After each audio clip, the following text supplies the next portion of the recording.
Assalamualaikum warahmatullahi wabarakatuh. Salam sejahtera untuk kita semua. Perkenalkan, nama Bapak Restu Firmandika sebagai guru PJOK di SMK Negeri 2 Pamekasan. Pada kesempatan kali ini, Bapak akan menyampaikan materi tentang penyalahgunaan narkoba di kalangan remaja. Namun sebelumnya, Bapak ucapkan selamat datang dan selamat bergabung di SMK Negeri 2 Tercita ini. Kalian adalah siswa-siswi pilihan dan orang-orang pilihan. Oleh karena itu, gunakan kesempatan belajar di SMK Negeri 2 dengan sebaik-baiknya. Baik, anak-anakku, kita mulai materi pada hari ini, yaitu penyalahgunaan narkoba di kalangan remaja.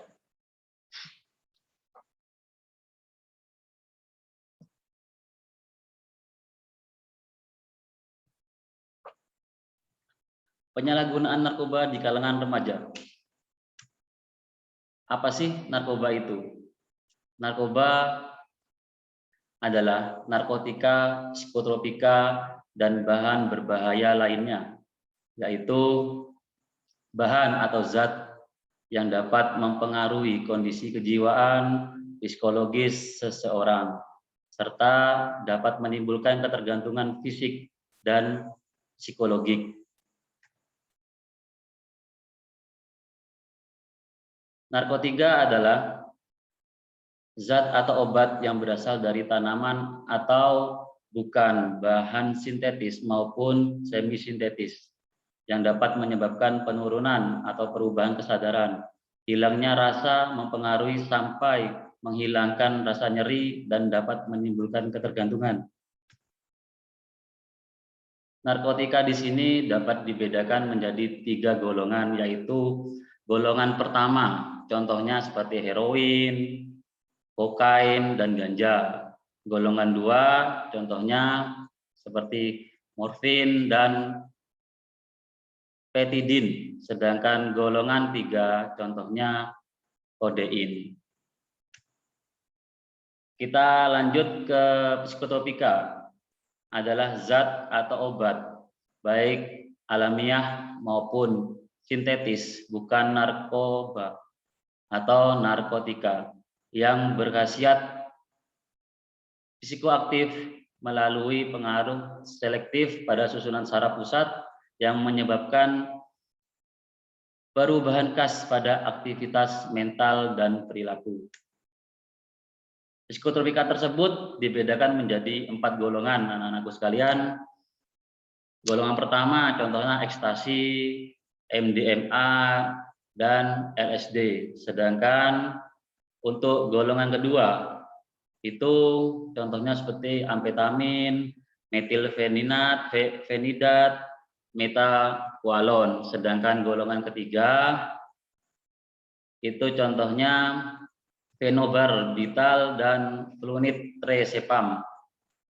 Adapun golongan keempat itu contohnya diazepam, klobazam, dan bronazepam.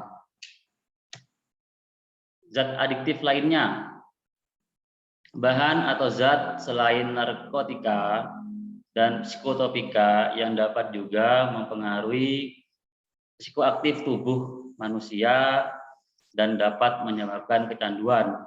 Seperti di sini itu kalau alkohol, terus lem, terus rokok, karena rokok itu juga mengandung nikotin. Ini adalah contoh-contoh narkoba yang sering beredar di masyarakat. Seperti di layar itu heroin seperti ini, kokain, sabu, ganja, dan ekstasi. Jadi kalian kalau seumpama bertemu dengan benda-benda yang menyerupai seperti ini, jangan kalian sekali-sekali mencobanya atau menyentuhnya, jangan. Dan adapun ciri-ciri fisik anak-anakku sekalian, bagi pengguna narkoba itu akan berkurangnya berat badan secara drastis. Itu yang pertama. Dan yang kedua, mata terlihat cekung dan merah muka pucat, dan bibir kehitam-hitaman. Ciri fisik yang lain, tangan penuh dengan bintik-bintik merah, seperti bekas gigitan nyamuk dan ada tanda bekas luka. Ciri fisik yang lain yaitu buang air besar dan air kecil kurang lancar. Itu adalah ciri-ciri fisik. Jadi pengguna narkoba itu bisa dilihat dari ciri-ciri fisik tersebut. Jadi pengguna narkoba itu akan berbeda dengan orang normal lainnya. Jika ada ciri-ciri tersebut, bisa dicurigai orang tersebut menggunakan narkoba, anak-anakku. Untuk ciri-ciri perilaku, yang pertama, malas dan sering melupakan tanggung jawab, bermalas-malasan terus. Jadi kalau seumpama nanti ada siswa yang sering bermalas-malasan, tidur di kelas, itu bisa dicurigai sebagai pengguna narkoba. Jadi perilaku yang lainnya adalah sikap tidak peduli dan cenderung jauh dari orang tua. Itu. Terus suka mencuri uang. Itu baik di rumah, dimanapun. Ketika ada kesempatan untuk mencuri, pasti dia mencuri. Dan suka menggadaikan sesuatu yang ada, yang berharga, yang ada di rumah. Ciri-ciri perilaku yang lain, ya tentunya pasti kalau sudah menggunakan narkoba, dia akan kesulitan keuangan, kehabisan uang.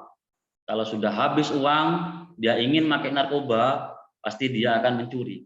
Seperti itu. Oke, untuk ciri emosi anakku, selanjutnya adalah ciri-ciri emosi yang ditimbulkan apabila menggunakan narkoba. Di sini yang pertama itu sangat sensitif dan sangat cepat bosan. Untuk ciri emosi yang lainnya adalah membangkang bila ditegur dan dimarahi. Jadi para pengguna narkoba tersebut apabila ditegur, dinasihati, itu akan membangkang, apalagi dimarahi. Ciri-ciri yang lain yaitu emosinya naik turun, tidak ragu untuk melakukan kekerasan, tidak ragu untuk memukul, berbicara kasar kepada orang lain, keluarga, dan orang di sekitarnya. Dan yang terakhir adalah ciri-ciri emosinya, nafsu makan tidak menentu. Kecenderungan bagi pengguna narkoba, nafsu makannya itu berkurang, tidak menentu. Dan faktor-faktor penyebab penyalahgunaan narkoba itu ada beberapa, anakku. Jadi yang pertama, kurangnya kasih sayang dari orang tua, pengawasan orang tua itu sangat penting. Jadi kalau sudah orang tua tidak mengawasi anaknya dan tidak memperhatikan anaknya, anaknya cenderung akan mencari kasih sayang yang lain. Seperti ya kemungkinan nanti akan salah teman atau apa, terjerumus ke penyalahgunaan narkoba tersebut. Terus pergaulan bebas dan lingkungan yang buruk. Jadi kalau sudah tidak ada pengawasan dari orang tua, dia bergaul dengan siapa sudah tidak terkontrol, terus masuk ke lingkungan yang buruk, itu salah satu penyebabnya. Kurangnya pemahaman agama, jarang sholat, terus jarang ke masjid, itu sudah barang tentu akan mendekatkan kita kepada lembah hitam penyalahgunaan narkoba. Terus yang terakhir adalah keinginan sekedar mencoba. Hati-hati anakku sekalian, jangan sampai kalian mencoba, karena kalian kalau sudah mencoba satu kali, itu narkoba ini sifatnya akan menimbulkan ketagihan. Jadi kalau sudah mencoba satu kali, kalian pasti ingin untuk mencobanya lagi. Kenyataan yang harus diketahui bagi pengguna narkoba. Yang pertama, menghilangkan kebiasaan ketagihan untuk pengguna narkoba itu sepanjang hidup anak-anakku sekalian. Jadi tidak bisa 1 bulan, 2 bulan, 1 tahun, 2 tahun. Kalau sudah ketagihan, untuk menghilangkannya itu seumur hidup. Jadi jangan sekali-sekali kalian menggunakan narkoba. Yang kedua, resiko kehilangan pekerjaan dan masa depan. Bagi pengguna narkoba, itu pasti tidak punya pekerjaan. Mencoreng nama baik diri sendiri maupun keluarga. Keluarganya juga berantakan, karir dan masa depannya hancur. Bagi pengguna narkoba itu pasti tidak punya masa depan. Karirnya juga akan berantakan. Dapat menyebabkan terjadinya kecelakaan. Ini juga akan merugikan banyak orang ketika pengguna narkoba itu berkendara dalam pengaruh narkoba. Itu sangat berbahaya karena pasti akan menimbulkan kecelakaan. Terus selanjutnya menyebabkan kerugian materi. Contohnya pencurian uang. Jadi kalau sudah menggunakan narkoba, pengguna narkoba itu tidak segan-segan untuk mencuri, baik punya siapapun, punya teman, punya keluarga. Karena kalau sudah ketagihan, dia harus benar-benar apa istilahnya ya, beli narkoba, tidak punya uang, jadi pada akhirnya dia mencuri. Terus kemungkinan kambuhnya mantan pecandu narkoba itu sangat tinggi. Jadi kalau sudah pernah mencoba narkoba, itu untuk kambuh lagi itu sangat tinggi anak-anakku.